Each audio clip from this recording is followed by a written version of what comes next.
Alright mga kasenyor, ang episode video natin ngayon ay tungkol sa nasirang tolda na ginagamit ng mga toda dahil sa malakas na hangin. Simulan na natin ang video ito. Another day, another way. Ito nga ang mga nakarang araw, hindi natin inasahan na lumakas ang hangin at pagsabay nun nasira ang tolda na sinisilungan ng mga toda kapag mainit ang panahon. Nakakatulong din ito lalo na pag umuulan. Tolda o tent nga na yon ay pinundar ng mga pangulo biyahing south. Sa kasamaang palad sa sobrang init ng panahon at lakas ng hangin, agad itong nasira. Inaksyonan ng bawat pangulo ang nangyari sa tolda para mapalitan. Pinangunahan nga ni Pangulong Erwin Galman o Pangulong Mokoy ang pagsulat kahilingan para magkaroon ng tolda ang mga biyahing south. At ayun na nga, sa kabutihang palad, nabiyayaan tayo ng isang tolda o tent na bigay ng isang konsehal mula dito sa Bulacan na si Konsehal Benjo.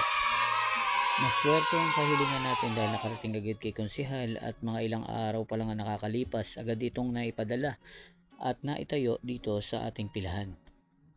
Kung makikita natin, napakalaking tulong ng tent na ito para sa lahat ng toda, lalo-lalo na sa mga pasaherong sumasakay sa biyaheng south.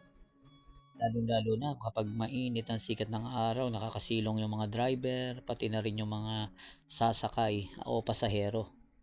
Sobrang inam nga nito dahil paparating na ang tag-ulan. Malaking tulong din ito dahil makakasilong ang mga pasahero at maiwasang mabasa, lalo-lalo na yung mga driver na maghapong bumabiyahe. Pala mga kasenyor, kung nakarating ka sa part ng video kong ito, mag-leave ka ng comment kung ano masasabi mo dito sa video kong ito. Kung magustuhan mo naman, please like, follow, and share po. Malaking tulong po yan para makagawa tayo ng bagong content. Ako po si Senyor Pakumbo, wannabe na maging vlogger ng Bulang-Bulacan. Kunwari lang po. Let's go. Patuloy natin ang video natin. Munting paalala sa lahat ng driver, kahit na meron na tayong tent, magbaon pa rin tayo ng maraming tubig. Panlaban natin yan sa init ng araw. Ang paiwasan natin ang heat stroke ngayong taon.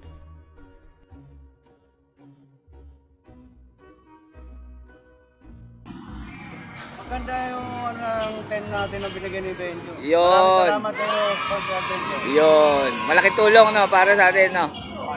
Iyon. Pare, anong masasabi mo sa yung tent na pinahiram sa atin ni binigay ni Coach Benjo? Okay, para meron tayo silungan Ayun. sa lahat ng ating mga toda. Ayun, malaking tulong ano. Mga katoda. Ayun. Anong masasabi mo sa sa bigay ni Coach Benjo na tent? Ayos. Ayos no, malaking tulong para sa mga toda. Tent natin na bigay ni Coach Benjo. Okay. Oh, yan. Yan tayo. Ayun no, magtatagulan na no. Sakto-sakto sa tagulan ano. Hindi tayo mapapasa. Ayun. Pagsihan. Malaking tulong yung bubong na yun. Ayun. Yun. Katoda. Atin. Okay lang yan, salamat. Yun. Para sa lahat yan. Yun. Malaking tulong ano. Ayun nga. Malaking tulong nga yung binigay na tent ni Consi Benjo dito sa mga toda dito sa Bulacan. Dahil magtatagulan na ngayon. Kaya ako din, nagpapasalamat din ako kasi tulong din dahil mainit. Kitang-kita naman po natin, bilad na bilad sa araw ang mga toda. Pero nabigyan tayo ng pagkakataon na magkaroon ng tent galing kay Consi Benjo. Consi, maraming salamat. Kami po mga toda, nagpapasalamat po kami dahil sa nabigyan kami ng pagkakataon na magkaroon kami ng silungan dito sa pilahan sa bayan. Pansamantala hanggang di pa gawa yung palengke. Papasalamat din po kami sa lahat ng Pangulo na gumawa ng paraan, lalo-lalo na kay Pangulong Mokoy na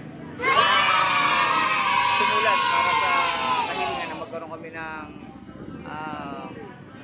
tolda. Iyon. Ito po si Senyor Pakumbo. Maraming salamat.